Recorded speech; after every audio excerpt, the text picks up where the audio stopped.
At 5 a.m., the world was silent, but his life was screaming for change.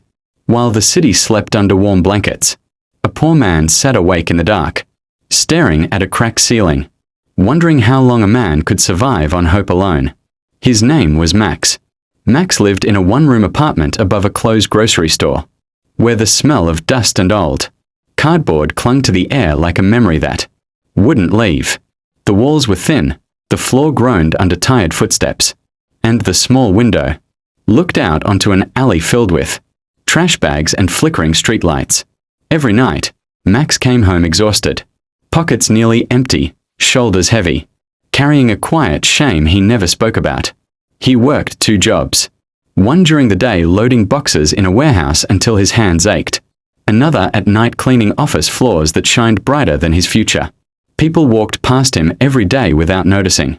To the world, Max was just another worker. To himself, he was a man slowly losing faith in who he could become. Most nights, he collapsed into bed after midnight. Most mornings, he woke up late, rushed, angry, already behind. Life felt like an endless chase where he was always out of breath. Bills stacked on a small table. Dreams stayed locked inside him, untouched. Because survival didn't leave space for dreaming. One night, after another day of exhaustion and quiet disappointment, Max sat on the edge of his bed with his head in his hands. His phone buzzed, rent due in 3 days. He let out a weak laugh, the kind that comes when tears are too tired to fall. That night, sleep didn't come easily. At 4:58 a.m., his eyes opened. No alarm. No noise. Just stillness. He lay there, listening. No traffic. No voices. No demands. For the first time in years, the world wasn't asking anything from him. The darkness felt calm instead of cruel. He checked the time. 5 a.m.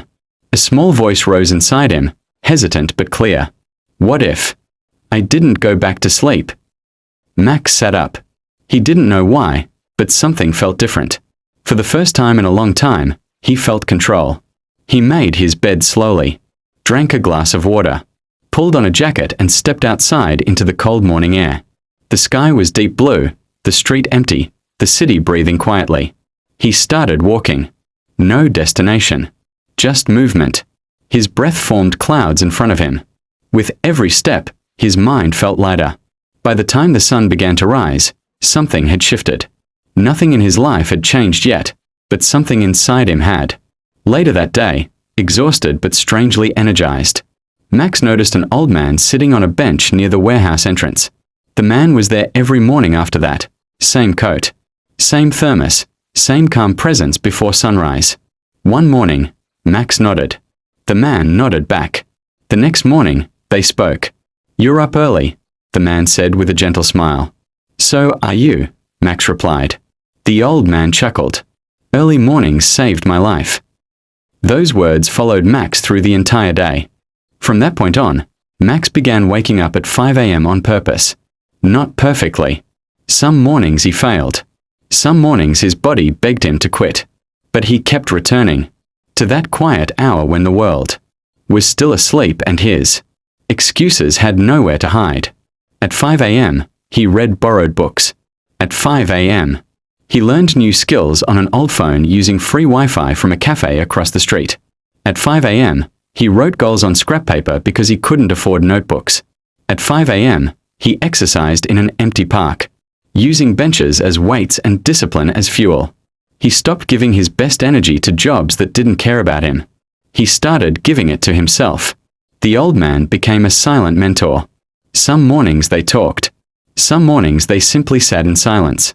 One morning, the man said something Max would never forget.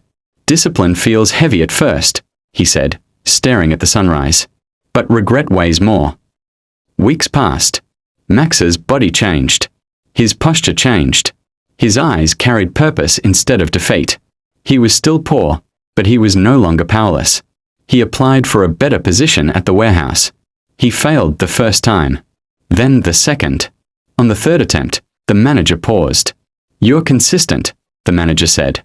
"You always show up early." Max smiled quietly. He had been showing up early for months, just not where anyone noticed. Months later, Max moved out of that one-room apartment. Not into luxury. Not into comfort. But into progress. He reduced his night shifts. He saved. He learned. He built. And it all traced back to one quiet decision made at 5 a.m. Years later, Max still woke up early. Not because he had to, but because he remembered who he used to be. A man trapped in cycles. A man waiting for life to change first. The power of 5 a.m. was never about the clock. It was about choosing yourself before the world chooses for you. If you're tired of being behind, if you feel invisible, if your dreams keep getting postponed, wake up earlier than your excuses. Give yourself one quiet hour when the world can't interrupt you. 1 hour to build the life you keep saying you want. Destiny doesn't knock loudly. Sometimes, it whispers at 5 o'clock in the morning.